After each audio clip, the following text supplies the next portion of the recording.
شیخ صاحب بس د هغه زکات کې مثال اداره ده چا نقدي ورکړي هغه وایي زه په دې باندې غریبو ته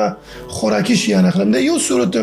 یا یو چا مثال د چای کاروبار دی چا د صابون دی هغه وایي زه په زکات کې د صابون او چای ورکوم دا صورتونه جایز دي د زکات زکات کې قیمت ورکول دا په شریعت کې ثابت دی لیکن په دې شرط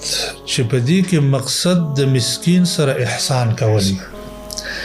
د مثال په تور باندې معاذ رضی الله تعالی عنه چې کله نبی کریم صلی الله علیه وسلم یمن ته لېږلو